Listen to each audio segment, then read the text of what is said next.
Hai semua, balik lagi sama aku Risma. Jadi, pada kesempatan kali ini kita akan membahas tentang sejarah ejaan yang ada di Indonesia. Eits, sebelumnya, kalian udah tahu belum sih apa itu yang dimaksud ejaan? Jadi, dalam Kamus Besar Bahasa Indonesia atau sering kita sebut KBBI, ejaan adalah kaidah atau cara menggambarkan bunyi-bunyi seperti kata, kalimat, dan lain sebagainya dalam bentuk tulisan atau huruf-huruf serta penggunaan tanda bacanya. Nah, udah tahu kan yang dimaksud dengan ejaan? Oke, langsung aja kita ke topik pembahasan yang akan kita pelajari bersama pada kali ini, yaitu tentang sejarah perkembangan ejaan yang ada di Indonesia. Oke, langsung aja yang pertama ada ejaan van opposition. Jadi, ejaan van opposition adalah ejaan yang pernah digunakan pada zaman kolonialisme Belanda.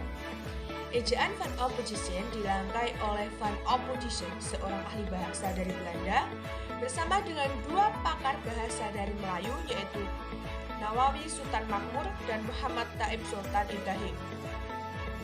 Ejaan Van Opposition sendiri merupakan hasil dari penggabungan ejaan Latin dan ejaan Belanda. Setelah rancangan ejaan selesai dibuat, ejaan Van Opposition diresmikan oleh pemerintah Belanda pada 1901 dan digunakan selama 46 tahun. Contoh ejaan Van Opposition adalah jang atau dibaca yang, kemudian saja yang dibaca saya, dan juga cara yang dibaca cara. Oke, yang kedua ada ejaan Suwandi atau ejaan Republik. Jadi, pada masa awal kemerdekaan yang awalnya menggunakan ejaan Van Opposition diganti dengan ejaan Suwandi atau ejaan Republik. Nah, ejaan ini disebut ejaan Republik karena terbentuk berdekatan dengan Hari Proklamasi. Sementara itu, ejaan ini juga disebut sebagai ejaan Suwandi karena Suwandi pada masa itu beliau menjabat sebagai Menteri Pendidikan dan Kebudayaan. Nah, ejaan Suwandi ini diresmikan pada 19 Maret 1947. Lumayan dekat ya dengan Hari Proklamasi Indonesia. Nah, ciri-ciri dari ejaan Suwandi atau ejaan Republik ini adalah huruf OE yaitu diganti menjadi U yang semulanya GOEROE menjadi huruf. Bunyi yang dinyatakan dengan tanda koma atas ditulis dengan K seperti tak yang awalnya TA koma atas menjadi TAK. Kemudian kata ulang itu boleh ditulis dengan angka seperti ubur-ubur. Nah, yang awalnya ubur strip ubur boleh ditulis menjadi ubur, di belakangnya diikuti dengan angka 2. Kemudian awalan di dan kata depan di, keduanya ditulis rangkai dengan kata yang mengikutinya seperti di rumah dan di sawah, itu kedua katanya digabungkan.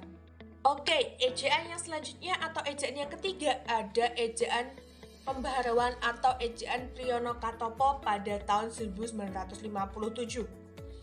Profesor Priyono dan Elmes Katopo bersama panitia lainnya merancang sistem ejaan bahasa Indonesia baru yang disebut ejaan pembaharuan. Terbentuknya ejaan pembaharuan merupakan hasil keputusan dari Kongres Bahasa Indonesia II di Medan, Sumatera Utara.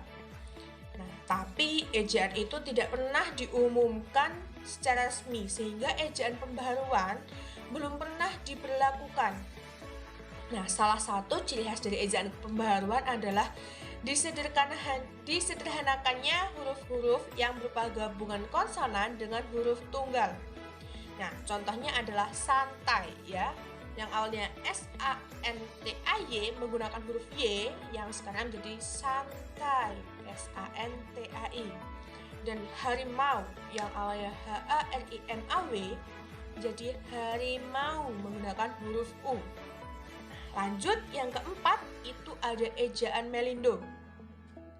Ejaan Melindo adalah ejaan hasil kerjasama antara Indonesia dengan Malaysia pada tahun 1959. Harapannya sih ejaan Melindo dapat mulai digunakan sejak Januari 1962 di Indonesia. Tapi karena hubungan diplomatik antara Indonesia dan Malaysia sedang tidak baik-baik saja pada saat itu, maka penggunaan ejaan Melindo pun gagal diberlakukan. Nah, contoh ejaan Melindo adalah sejajar, menjadi sejajar yang awalnya SEDJAJAR menjadi SEJAJAR. Nah, lanjut. Yang kelima, ada yang namanya ejaan-ejaan baru. Nah, ejaan baru adalah lanjutan dari perintisan ejaan Melindo.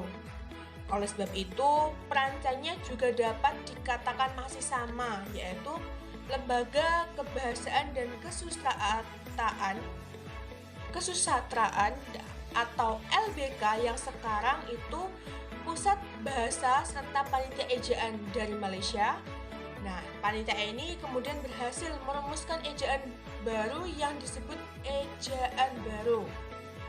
Panitia ini bekerja atas dasar surat keputusan Menteri Pendidikan dan Kebudayaan nomor 062/67 tanggal 19 September 1967.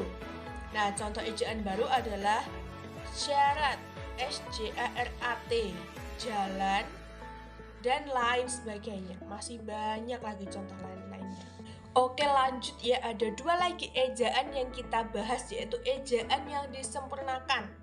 Nah, pada 16 Agustus 1972, Presiden Republik Indonesia itu meresmikan penggunaan ejaan baru, yaitu ejaan yang disempurnakan. Nah, ejaan yang disempurnakan itu adalah tata bahasa dalam bahasa Indonesia yang mengatur penggunaan bahasa Indonesia dalam tulisan. Nah, mulai dari huruf kapital dan juga huruf mirip. Disebut ejaan yang disempurnakan karena ejaan ini merupakan hasil penyempurnaan dari beberapa ejaan sebelumnya. Nah, contoh ejaan yang disempurnakan adalah kata jarum yang awalnya ditulis DJARUM menjadi JARUM. Dan kata syarat yang awalnya ditulis SJARAT menjadi SYARAT. Nah, selain itu, kata ulang juga ditulis penuh dengan mengulang unsur-unsurnya, seperti yang awalnya anak diikuti dengan huruf 2 menjadi anak strip anak. Kemudian ada bermain, huruf 2 menjadi bermain strip main. Oke, kemudian yang terakhir ada ejaan bahasa Indonesia. Nah, saat ini ejaan yang kita gunakan adalah ejaan bahasa Indonesia atau biasa disingkat sebagai EBI. Jadi EBI itu mulai diberlakukan setelah keluarnya Peraturan Menteri Pendidikan dan Kebudayaan nomor 50 tahun 2015. Nah, karakteristik dari ejaan bahasa Indonesia adalah yang pertama, penambahan huruf vokal diftong E seperti geyser dan survei. Yang kedua, penggunaan huruf tebal untuk buku dan juga subbab. Nah, itu tadi ada sedikit materi yang bisa kita pelajari bersama tentang sejarah perkembangan ejaan yang ada di Indonesia. Buat semuanya, makasih ya udah nonton videonya dan sampai jumpa.